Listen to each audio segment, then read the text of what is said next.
What I'm not sure is whether they'll announce it in early September, skip the party conferences, have the election in October, or they'll announce the election in October, have it maybe early November. That's where I think the choice will lie.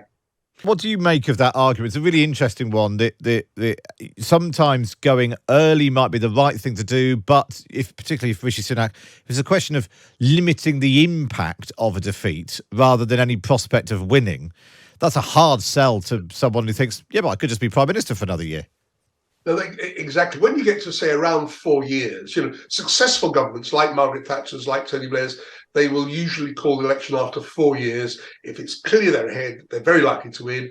And that came off for Margaret Thatcher. It came off for Tony Blair, in both cases twice.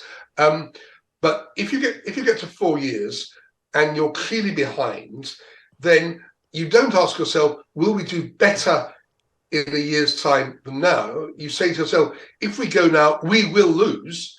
If we stay on for another year, there's maybe a 1 in 10 chance, even a 1 in 20 chance, we might just pull it off. And a 1 in 20 chance versus a 0 in 20 chance, you go long.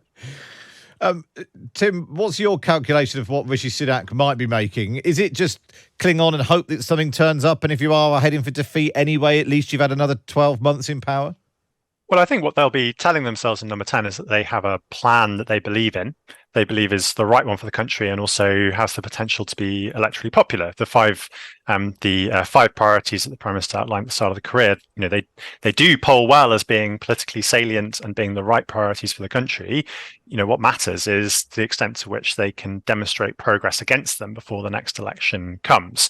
And I think that argument of, well, it might be better to lose by a smaller margin now, I don't think anyone's going to pay attention to that because, quite frankly, if you lose at all, you lose absolutely in politics. If you're out of government, you're out of government. And playing for that chance of the kind of the 1 in 10, 1 in 20 possibility that Peter outlines is absolutely where the Conservative Party will be planning for the moment. So go on then. I suppose the last question I need to ask you both is, when do you think the next election will be? If you were advising them right now, Tim, what would be if you were in number 10 now, what would you suggest?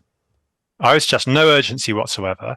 Take the time that the government thinks it will take for the economy to turn around, for progress against the priorities, and I would also use that time. I think you don't want to draw too many inferences from by-elections, but what you can tell is that local campaigns could play a decisive role in some seats, and the Conservative Party should be using this time now to select candidates early, not because the electorate vote for the biographies of their candidates, but because it allows those candidates to pick the priorities and the potential local campaigns that might make a difference in those seats. Yeah, that's really interesting. Peter Kellner, when's the election going to be?